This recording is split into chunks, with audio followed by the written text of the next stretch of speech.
Right now, in Morton County, North Dakota, thousands of men and women are gathered in civil protest against the construction of the Dapl pipeline.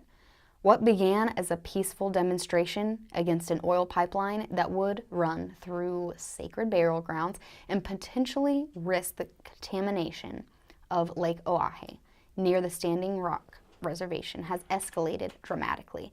As time progressed, in spite of the mainstream media's refusal to report on it, people from around the world came to stand in solidarity.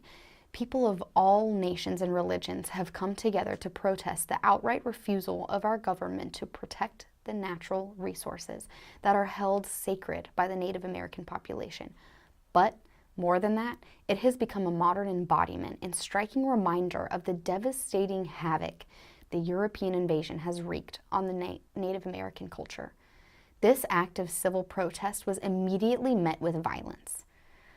On September 3rd, 2016, Energy Transfer Partners hired the security company G4S to stand guard on site as the protesters pushed closer to the construction site. As the protesters rushed to place their bodies in the path of the encroaching machinery, these corporate mercenaries attacked with mace and attack dogs. In the end, 6 were treated for bite wounds. As the situation has progressed, the attempts of the establishment have escalated with each passing day. 6 different state law enforcement agencies, along with G4S security firm, and even the National Guard have been sent to the site, each one with the seeming intention of attacking anyone unlucky enough to be caught in their sights. Women, children, even tribal elders are being shot, beaten, hit with percussion grenades, tear gas, and even military-style sound cannons intended for mass riot control. I wish I could say this was surprising, but historically, it's absolutely textbook.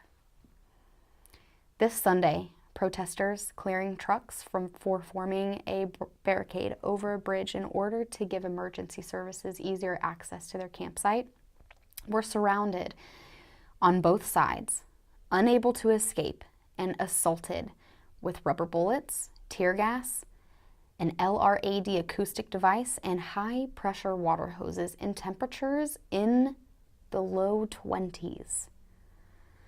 Reports of as many of 160 were injured, several suffering hypothermia. 7 were sent to the hospital, including 3 tribal elders caught in the assault. Kevin Gilbert, a protester who live-streamed the assault, was quoted as saying, "The options are endure the tear gas or trample each other." There is no excuse, no justification, no bullshit spin that you could put on this that makes it okay.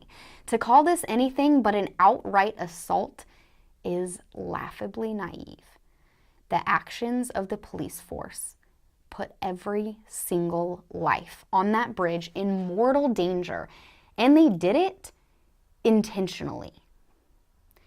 The police try to justify themselves by painting the protesters as violent, and yet not a single serious injury has been reported on the police side of the conflict.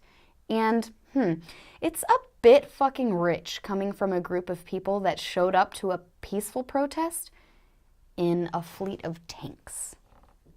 It's obvious that the safety of these people is of no concern to them.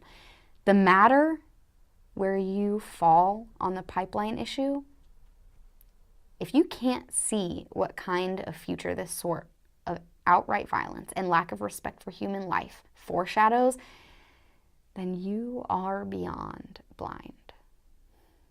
This is one of hundreds of protests that have taken the nation by storm in recent months.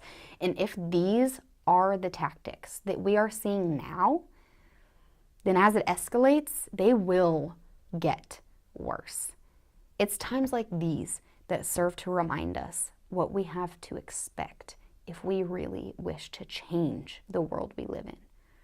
Everywhere we go, no matter the cause we champion, we will be met with violence, and at every turn, we will have to meet that violence with love. We must refuse to be moved, no matter what they throw at us. The moment we show violent force is the moment they will escalate to deadly force and demonize us as dangerous extremists. This will not be easy. This will not be over quickly. What we face now is a trial of endurance. The question is not if passive resistance will work. The question has become, do we have the strength of character to outlast the final violent death throes of the opportunistic society we hope to revolutionize? It's a question that only we can answer. And the answer will have repercussions for generations to come.